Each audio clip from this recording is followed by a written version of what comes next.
We are lucky enough to be joined by retired UFC fighter, now an executive in the company, and I'm going to have her explain what she does. Claudia Gadelha, thanks for joining us. Oh, thank you so much. It's a pleasure for me to be here. I know you for quite a bit, right? Right? Good to see you again. Yeah, good to see you too. It's been a long time that I'm in this fighting life, you know, and I fought for 14 years, right? Before my MMA career, I had a jiu-jitsu career. I had a lot of accomplishments in my jiu-jitsu career, and then good accomplishments in my MMA career. And I retired back in December. The UFC brought me in to help Forrest Griffin and Rodrigo Nogueira, Big Nog, with the athlete development. So now I'm helping fighters to follow their dreams and to build their career. How cool is that you're helping the young fighters from around the world get acclimated to the PI and helping out develop the foundation of the sport? It's amazing for me because I started fighting MMA when women were not in the UFC, right? I'm talking about 2013, 2014. Like, I was in the first Strawweight fight in the UFC history. So now looking at the division and looking at all the killers we have on that division, like I'm so proud of being like the one launching the division in the UFC. And now seeing people coming from Brazil, coming from everywhere in Latin America to try to use the PI, it's a pleasure for me to show them what they can do and the science they can use to better their performance, you know. So like we are daily working to get better in the PI to make sure we meet the athletes' needs. We want to make sure they have everything they need, and we also helping a lot in their performance. So it's so cool. What's the transition been like going from a fighter? It's always been about you getting ready for what's next to now helping other fighters. Challenging, yeah. Right? Like I'm conditioned to be selfish, you know, and now it's a new life, it's a new career, so I'm working very hard to build relationships, to understand how to work with a lot of other people. I have a boss now, I have people that tell me what to do, and you know, it's so weird because like I was my own boss, but I feel like a fighter dies twice, you know, an athlete dies twice. The day they retired and the day you really die.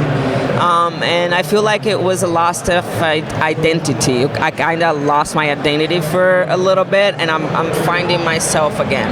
I'm so glad I'm still able to be involved with the sport I love and helping people. It's amazing. I love helping other people, so it's amazing to me to kind of like use the love I have for helping people to see athletes developing.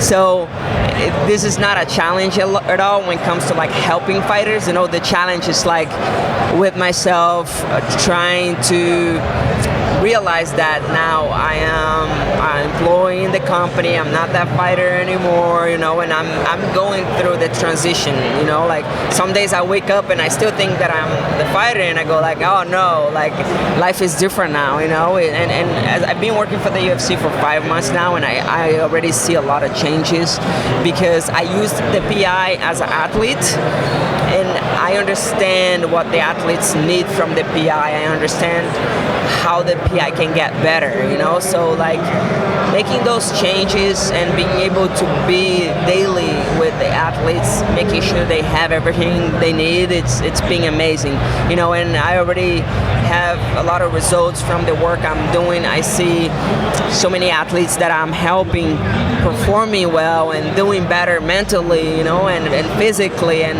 learning how to be an athlete, you know, like, and it feels amazing. It fulfills my heart.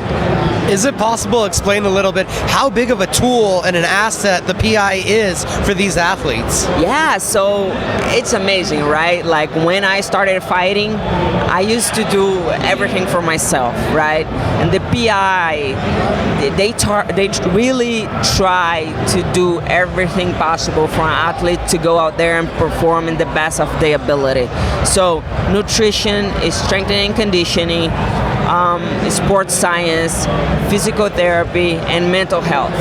this is all we give to all our athletes. You know, I remember spending a lot of money trying to invest in my career, and now any athlete that is in the UFC roster can just come to the PI and they'll get all of that for free. You know, so it's free, but it's like great service. You know, like the people working the PI, they all know what they're doing. They're very involved with the sport. They really, really work very hard to make sure our athletes have everything they need.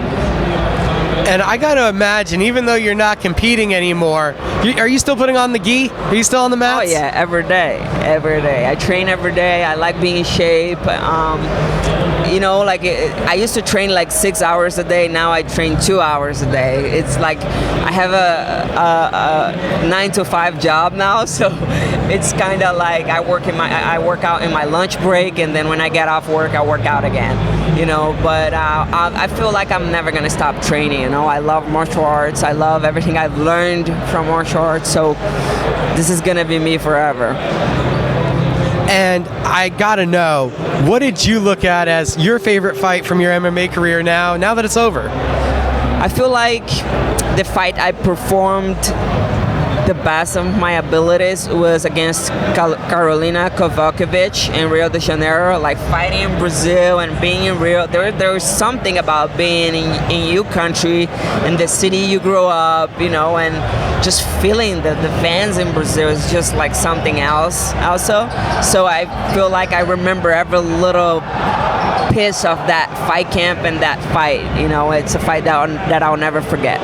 And we're here on Radio Row at UFC X. What did it mean to you? All the fanfare, so many fans happy to see you, wanting autographs and pictures.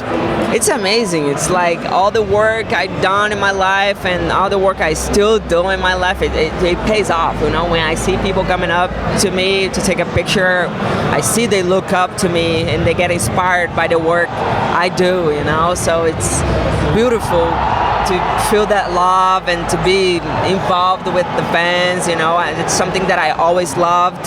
I actually was fan favorite fighter of the year in 2014, and I just love the fans. Without them, we wouldn't be anything. Congratulations on an amazing career and on everything you're doing going forward, Claudia. Thank you so much.